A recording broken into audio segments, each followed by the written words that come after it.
سيقول السفهاء من الناس ما ولاهم عن قبلتهم التي كانوا عليها قل لله المشرق والمغرب يهدي من يشاء إلى صراط مستقيم وكذلك جعلناكم أمة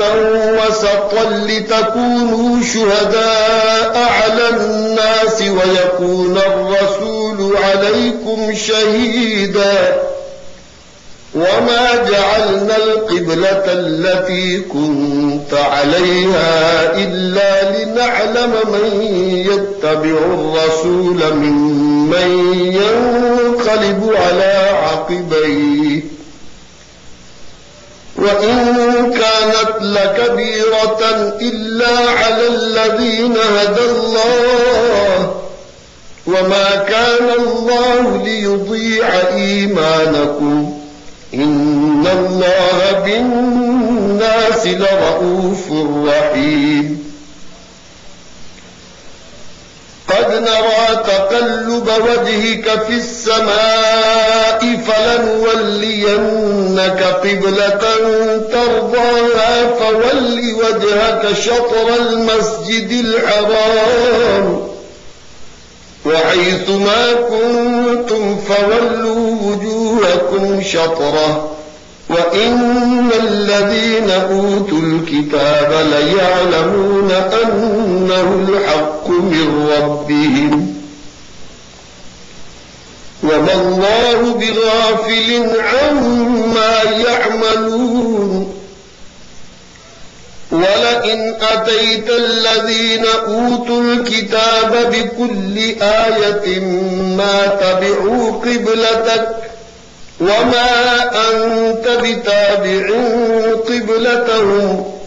وما بعضهم بتابع قبلة بعض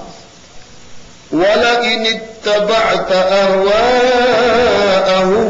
من بعد ما جاءك من العلم إنك إذا لمن الظالمين الذين آتيناهم الكتاب يعرفونه كما يعرفون أبناءهم وإن فريقا منهم ليكتمون الحق وهم يعلمون الحق من ربك فلا تكونن من الممترين ولكل وجهة هو موليها فاستبقوا الخيرات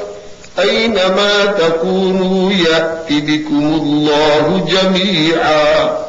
إن الله على كل شيء قدير ومن حيث خرجت فول وجهك شطر المسجد الحرام وإنه للحق من ربك وما الله بغافل عما تعملون ومن حيث خرجت فول وجهك شطر المسجد الحرام وحيث ما كنتم فولوا وجوهكم شطره لئلا يكون للناس عليكم حجة إلا الذين ظلموا منهم فلا تخشوهم واخشوني ولأتم نعمتي عليكم ولعلكم تهتدون كما أرسلنا فيكم رسولا منكم يتلو عليكم آياتنا ويزكيكم ويعلمكم الكتاب والحكمة ويعلمكم ما لم تكونوا تعلمون فاذكروني أذكركم واشكروا لي ولا تكفرون يا أيها الذين آمنوا استعينوا بالصبر والصلاة إن الله مع الصابرين ولا تقولوا لمن يقتل في سبيل الله أموات بل أحياء ولكن لا تشعرون ولنبلونكم بشيء من الخوف والجوع ونقص من الأموال والأنفس والثمرات وبشر الصابرين الذين إذا أصابتهم مصيبة قالوا إنا لله وإنا إليه راجعون أولئك عليهم صلوات من ربهم ورحمة وأولئك هم المهتدون إن الصفا والمروة من شعائر الله فمن حج البيت أو اعتمر فلا جناح عليه أن يطوف بهما ومن تطوع خيرا فإن الله شاكر عليم إن الذين يكتمون ما أنزلنا من البينات والهدى من بعد ما بيناه للناس في الكتاب أولئك يلعنهم الله ويلعنهم اللاعنون إلا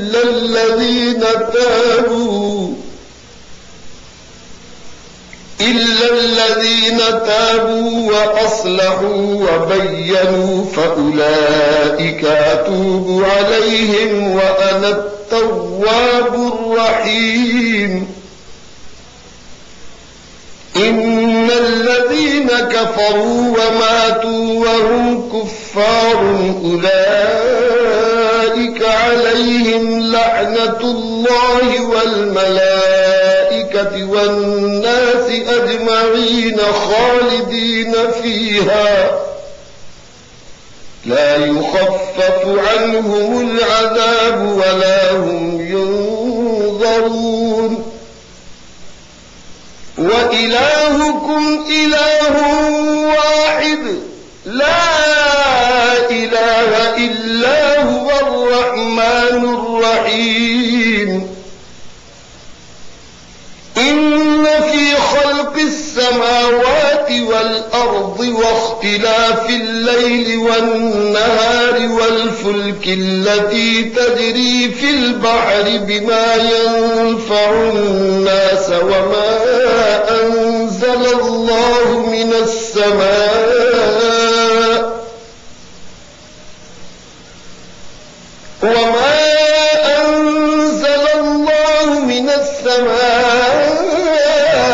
من ماء فأحيا به الأرض بعد موتها وبث فيها من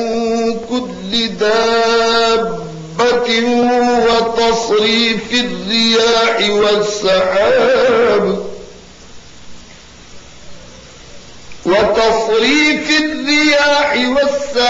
المسخر بين السماء والأرض لآيات لقوم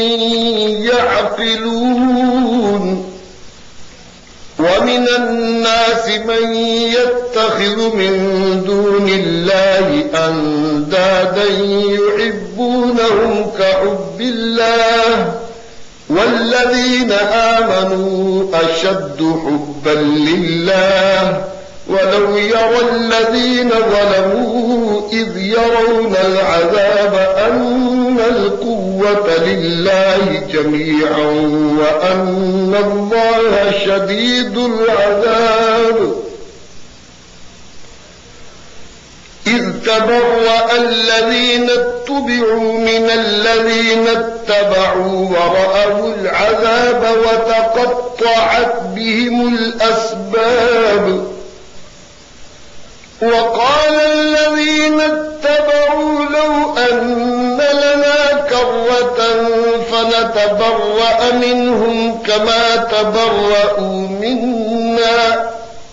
كذلك يريهم الله أعمالهم حسرات عليهم وما هم بخارجين من النار يا أيها الناس كلوا مما في الأرض حلالا طيبا ولا تتبعوا خطوات الشيطان إنه لكم عدو مبين إنما يأمركم بالسوء والفحشاء وأن تقولوا على الله ما لا تعلمون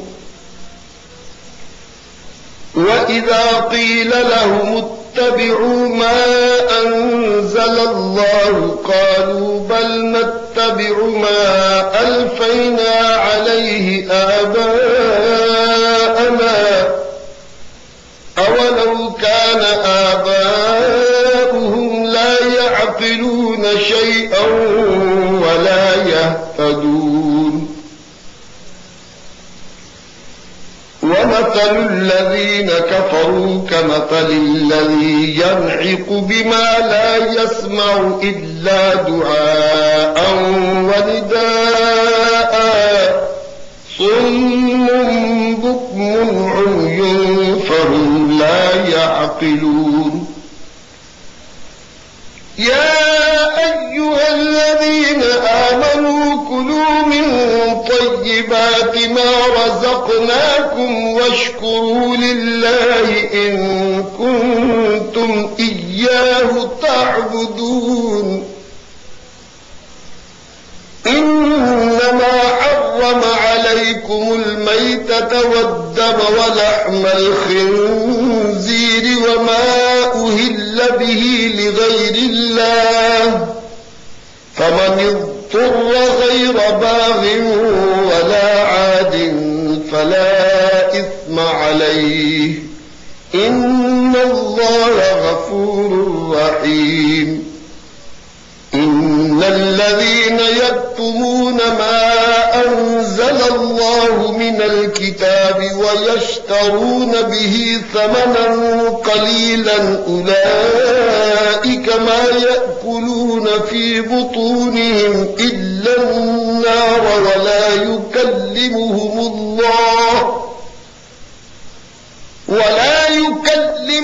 الله يوم القيامة ولا يزكيهم ولهم عذاب أليم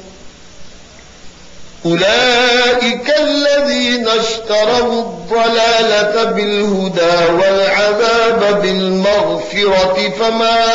أصبرهم على النار ذلك بأن الله نزل الكتاب بالحق وإن الذين اختلفوا في الكتاب لفي شقاق بعيد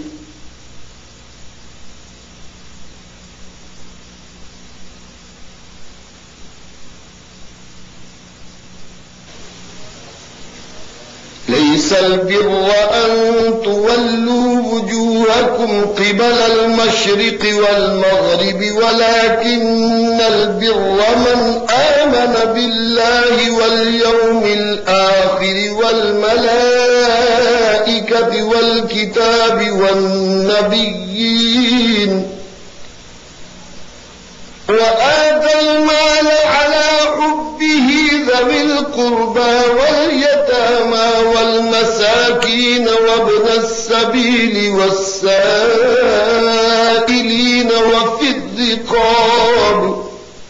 وأقام الصلاة وآتى الزكاة والموفون بعهدهم إذا عاهدوا والصابرين في البأساء والضراء وحين البأس أولئك الذين صدقوا وأولئك هم المتقون. يا أيها الذين آمنوا كتب عليكم القصاص في القتلى الحر بالحر والعبد بالعبد والأنثى بالأنثى فمن عفي له من أخيه شيء فاتباع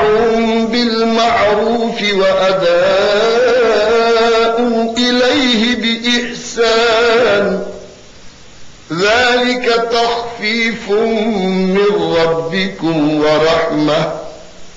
فمن اعتدى بعد ذلك فله عذاب أليم.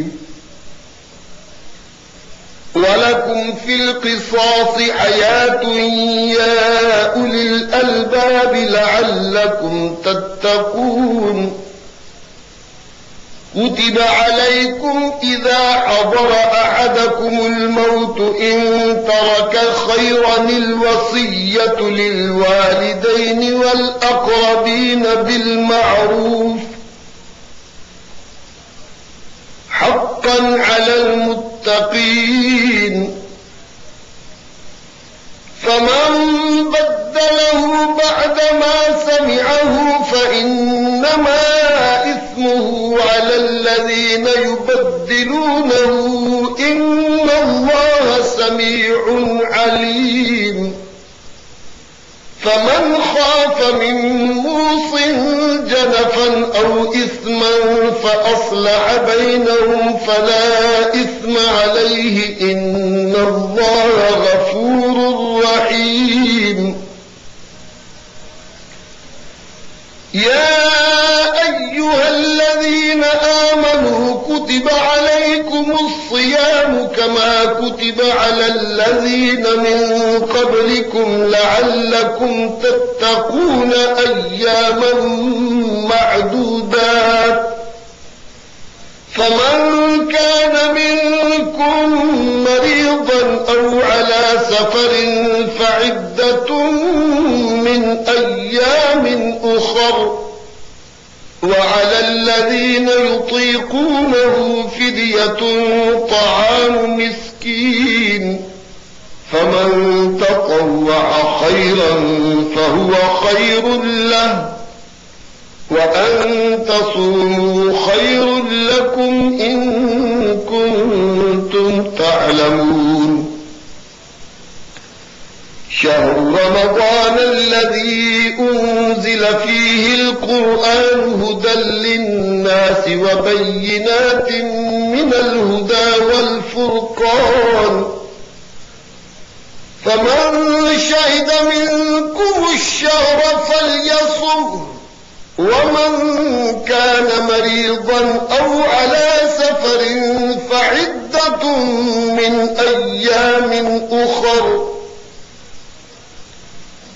يريد الله بكم اليسر ولا يريد بكم العسر ولتكملوا العدة ولتكبروا الله على ما هداكم ولعلكم تشكرون. وإذا سألك عبادي عني فإني قريب أجيب دعوة الداع إذا دعاني فليستجيبوا لي وليؤمنوا بي لعلهم يرشدون. أحل لكم ليلة الصيام الرفث إلى نسائكم هن لباس لكم وأنتم لباس لهن علم الله أنكم كنتم تختانون أنفسكم فتاب عليكم وعفى عنكم فالآن باشروهن وابتغوا ما كتب الله لكم وكلوا واشربوا حتى يتبين لكم الخيط الأبيض من الخيط الأسود من الفجر ثم أتموا الصيام إلى الليل ولا تباشروهن وأنتم عاكفون في المساجد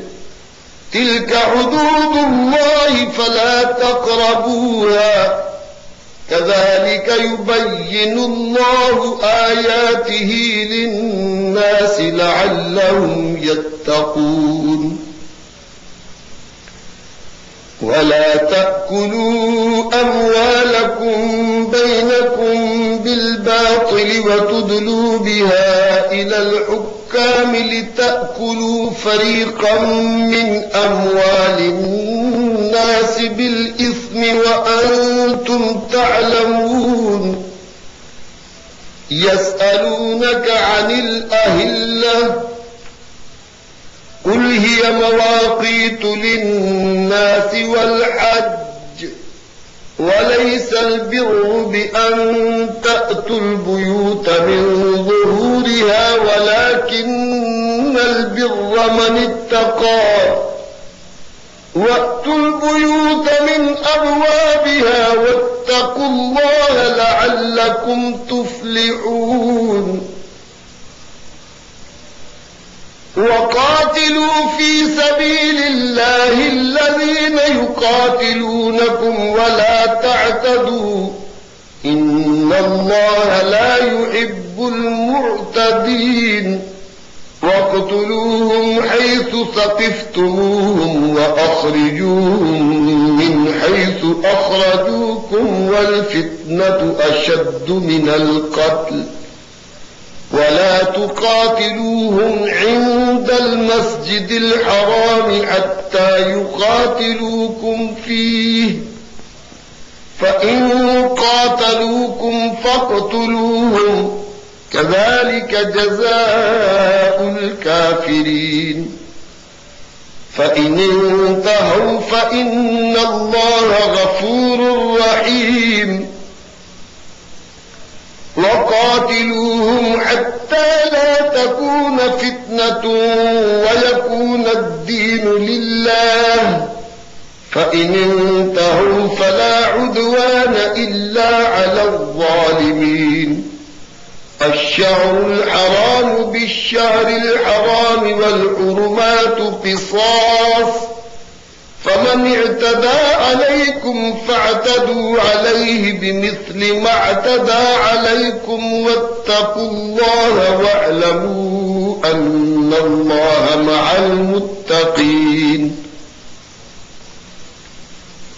وأنفقوا في سبيل الله ولا تلقوا بأيديكم إلى التهلكة وأحسنوا إن الله يحب المحسنين وأتموا الحج والعمرة لله فإن أحصرتم فما استيسر من الهدي ولا تحلقوا رؤوسكم حتى يبلغ الهدي محله فمن كان منكم مريضا أو به أذى من رأسه ففدية من صيام أو صدقة أو نسك فإذا أمنتم فمن تمتع بالعمرة إلى الحج فما استيسر من الهدي فمن لم يجد فصيام 3 أيام في الحج و7 إذا رجعتم تلك 10 كاملة ذلك لمن لم يكن أهله حاضر المسجد الحرام واتقوا الله واعلموا أن الله شديد العقاب الحج أشهر معلومات فمن فرض فيهن الحج فلا رفث ولا فسوق ولا جدال في الحج وما تفعلوا من خير يعلمه الله وتزودوا فإن خير الزاد التقوى واتقون يا أولي الألباب. ليس عليكم جناح أن تبتغوا فضلا من ربكم فإذا أفضتم من عرفات فاذكروا الله عند المشعر الحرام واذكروه كما هداكم وإن كنتم من قبله لمن الضالين.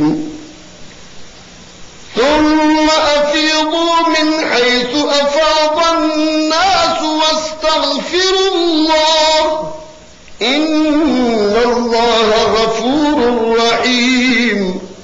فإذا قضيتم مناسككم فاذكروا الله كذكركم آباءكم أو أشد ذكرا.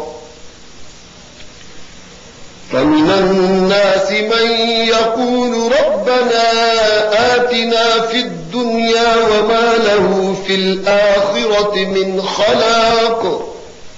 ومنهم من يقول ربنا آتنا في الدنيا حسنة وفي الآخرة حسنة وقنا عذاب النار. أولئك لهم نصيب مما كسبوا والله سريع الحساب.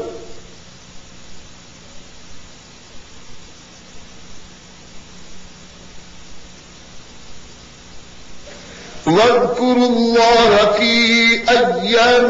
معدودات فمن تعجل في يومين فلا إثم عليه ومن تأخر فلا إثم عليه لمن اتقى واتقوا الله واعلموا أنكم إليه تحشرون.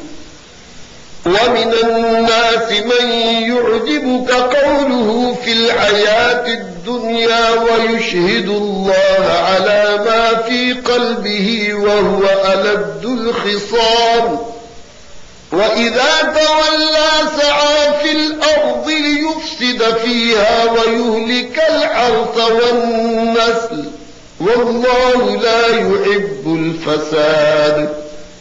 وإذا قيل له اتق الله أخذته العزة بالإثم فحسبه جهنم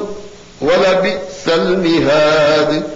ومن الناس من يشري نفسه ابتغاء مرضات الله والله رؤوف بالعباد. يا أيها الذين آمنوا ادخلوا في السلم كافة ولا تتبعوا خطوات الشيطان إنه لكم عدو مبين. فإن زللتم من بعد ما جاءتكم البينات فاعلموا أن الله عزيز حكيم. هل ينظرون إلا أن يأتيهم الله في ظلل من الغمام والملائكة وقضي الأمر وإلى الله ترجع الأمور. سل بني إسرائيل كم آتيناهم من آية بينة ومن يبدل نعمة الله من بعد ما جاءته فإن الله شديد العقاب. زين للذين كفروا الحياة الدنيا ويسخرون من الذين آمنوا والذين اتقوا فوقهم يوم القيامة والله يرزق من يشاء بغير حساب كان الناس أمة واحدة فبعث الله النبيين مبشرين ومنذرين وأنزل معهم الكتاب بالحق ليحكم بين الناس فيما اختلفوا فيه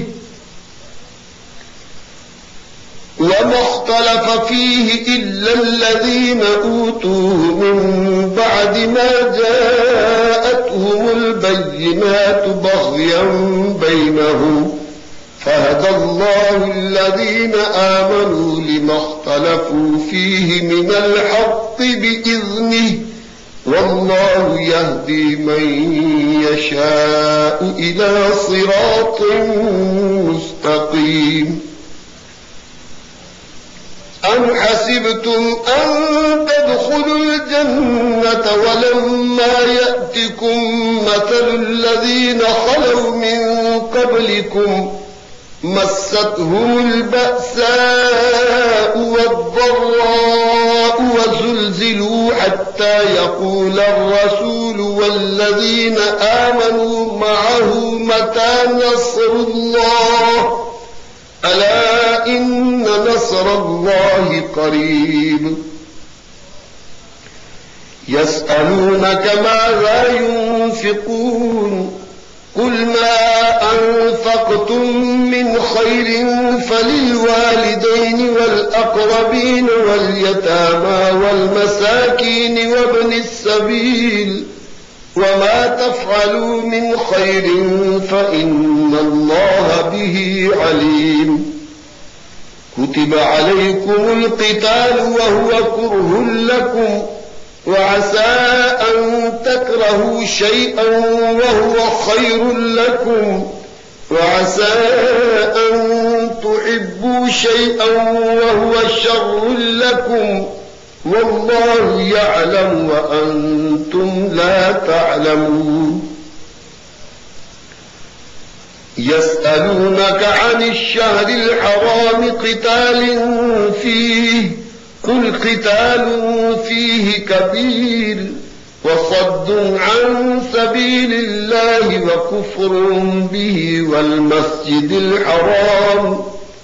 وإخراج أهله منه أكبر عند الله والفتنة أكبر من القتل ولا يزالون يقاتلونكم حتى يردوكم عن دينكم إن استطاعوا ومن يرتد منكم عن دينه فيمت وهو كافر فأولئك حبطت أعمالهم في الدنيا والآخرة وأولئك أصحاب النار هم فيها خالدون إن الذين آمنوا والذين هاجروا وجاهدوا في سبيل الله أولئك يرجون رحمة الله والله غفور رحيم يسألونك عن الخمر والميسر قل فيهما إثم كبير ومنافع للناس وإثمهما أكبر من نفعهما ويسألونك ماذا ينفقون قل العفو كذلك يبين الله لكم الآيات لعلكم تتفكرون في الدنيا والآخرة ويسألونك عن اليتامى قل إصلاح لهم خير وإن تخالطوهم فإخوانكم والله يعلم المفسد من المصلح ولو شاء الله لأعنتكم إن الله عزيز حكيم ولا تنكحوا المشركات حتى يؤمنوا ولأمة مؤمنة خير من مشركة ولو أعجبتكم ولا تنكحوا المشركين حتى يؤمنوا ولعبد مؤمن خير من مشرك ولو أعجبكم أولئك يدعون إلى النار والله يدعو إلى الجنة والمغفرة بإذنه ويبين آياته للناس لعلهم يتذكرون ويسألونك عن المحيض قل هو أذى فاعتزلوا النساء في المحيض ولا تقربوهن حتى يطهرن فإذا تطهرن فأتوهن من حيث أمركم الله إن الله يحب التوابين ويحب المتطهرين نساؤكم حرث لكم فأتوا حرثكم أنى شئتم وقدموا لأنفسكم واتقوا الله واعلموا أنكم ملاقوه وبشر المؤمنين ولا تجعلوا الله عرضة لأيمانكم أن تبروا وتتقوا وتصلحوا بين الناس والله سميع عليم لا يؤاخذكم الله باللغو في أيمانكم ولكن يؤاخذكم بما كسبت قلوبكم والله غفور حليم للذين يؤلون من نسائهم تربص 4 أشهر فإن فاءوا فإن الله غفور رحيم وإن عزموا الطلاق فإن الله سميع عليم والمطلقات يتربصن بأنفسهن 3 قروء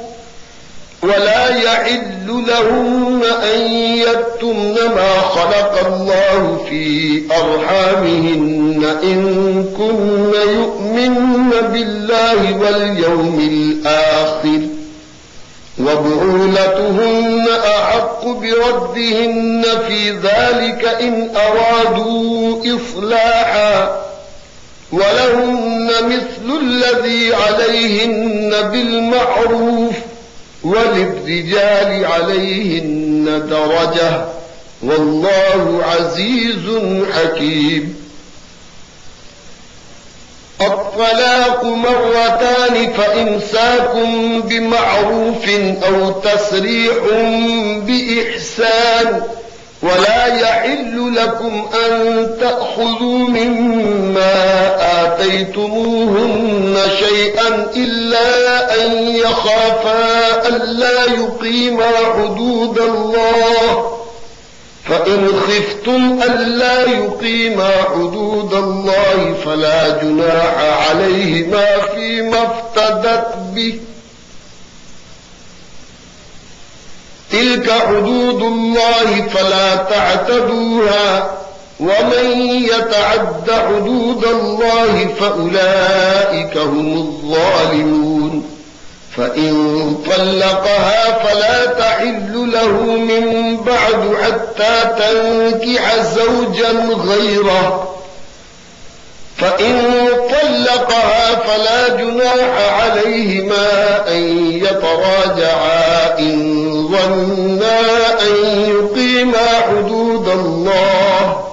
وتلك حدود الله يبينها لقوم يعلمون وإذا طلقتم النساء فبلغن أجلهن فأمسكوهن بمعروف أو سرحوهن بمعروف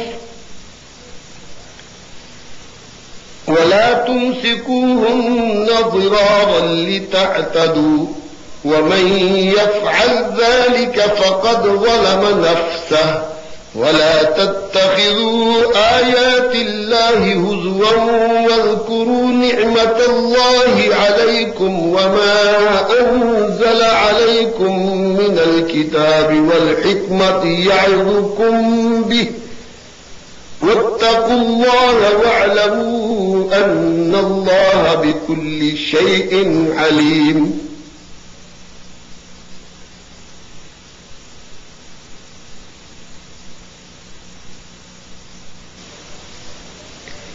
وإذا طلقتم النساء فبلغن أجلهن فلا تعضلوهن أن ينكحن أزواجهن إذا تراضوا بينهم بالمعروف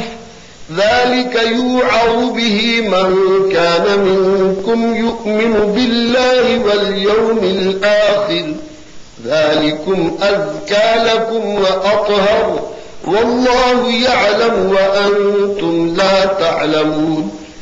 والوالدات يرضعن أولادهن حولين كاملين لمن أراد أن يتم الرضاعة وعلى المولود له رزقهن وكسوتهن بالمعروف لا تكلف نفس إلا وسعها لا تضار والدة بولدها ولا مولود له بولده وعلى الوارث مثل ذلك فإن أرادا فصالا عن تراض منهما وتشاور فلا جناح عليهما وإن أردتم أن تسترضعوا أولادكم فلا جناح عليكم إذا سلمتم ما آتيتم بالمعروف واتقوا الله واعلموا أن الله بما تعملون بصير. والذين يتوفون منكم ويذرون أزواجا يتربصن بأنفسهن 4 أشهر وعشرا فإذا بلغن أجلهن فلا جناح عليكم فيما فعلن في أنفسهن بالمعروف والله بما تعملون خبير. ولا جناح عليكم فيما عرضتم به من خطبة النساء أو أكننتم في أنفسكم علم الله أنكم ستذكرونهن ولكن لا تواعدوهن سرا إلا أن تقولوا قولا معروفا ولا تعزموا عقدة النكاح حتى يبلغ الكتاب أجله واعلموا أن الله يعلم ما في أنفسكم فاحذروه واعلموا أن الله غفور حليم. لا جناح عليكم إن طلقتم النساء ما لم تمسوهن أو تفرضوا لهن فريضة ومتعوهن على الموسع قدره وعلى المقتر قدره متاعا بالمعروف حقا على المحسنين. وإن طلقتموهن من قبل أن تمسوهن وقد فرضتم لهن فريضة فنصف ما فرضتم إلا أن يعفون أو يعفو الذي بيده عقدة النكاح وأن تعفوا أقرب للتقوى ولا تنسوا الفضل بينكم إن الله بما تعملون بصير. حافظوا على الصلوات والصلاة الوسطى وقوموا لله قانتين فإن خفتم فرجالا أو ركبانا فإذا أمنتم فاذكروا الله كما علمكم ما لم تكونوا تعلمون والذين يتوفون منكم ويذرون أزواجا وصية لأزواجهم متاعا إلى الحول غير إخراج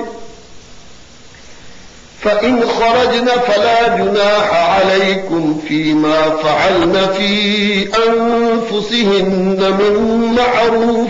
والله عزيز حكيم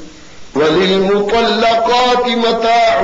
بالمعروف حقا على المتقين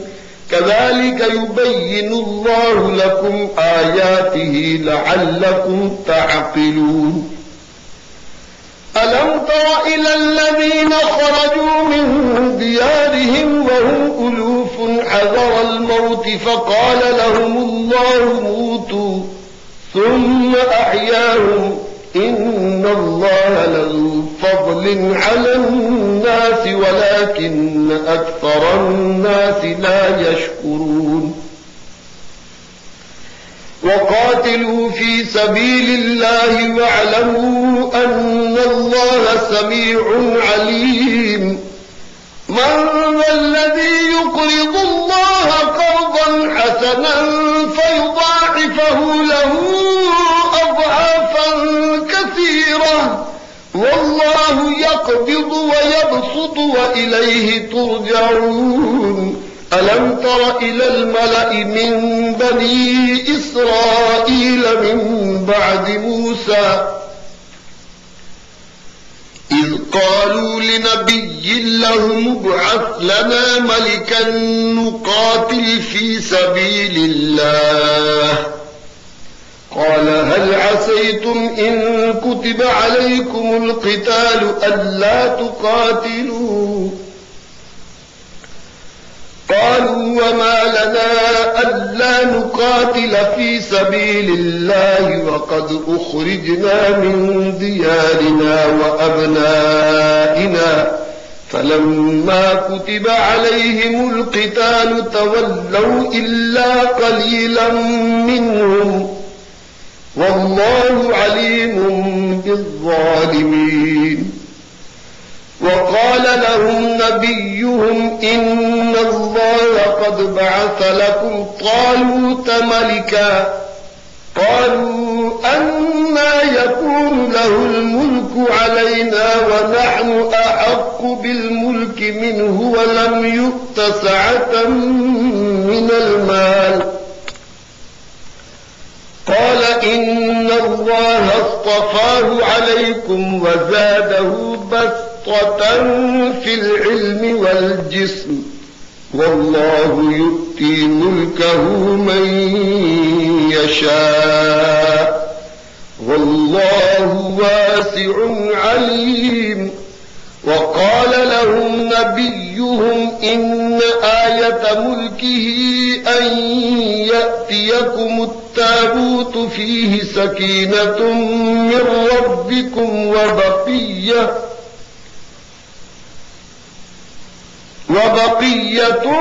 مما ترك آل موسى وآل هارون تحمله الملائكة إن في ذلك لآية لكم إن كنتم مؤمنين فلما فصل طالوت بالجنود قال إن الله مبتليكم بنهر فمن شرب منه فليس مني ومن لم يطعمه فإنه مني إلا من اغترف غرفة بيده فشربوا منه إلا قليلا منهم فلما جاوزه هو والذين آمنوا معه قالوا لا طاقة لنا اليوم بجالوت وجنوده قال الذين يظنون أنهم ملاقو الله كم من فئة قليلة غلبت فئة كثيرة بإذن الله والله مع الصابرين ولما برزوا لجالوت وجنوده قالوا ربنا أفرغ علينا صبرا وثبت أقدامنا وانصرنا على القوم الكافرين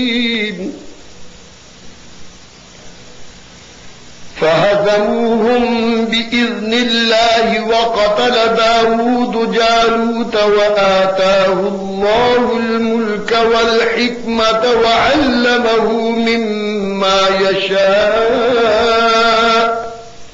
ولولا دفع الله الناس بعضهم ببعض لفسدت الأرض ولكن الله ذو فضل على العالمين تلك آيات الله نتلوها عليك بالحق وإنك لمن المرسلين صدق الله العظيم.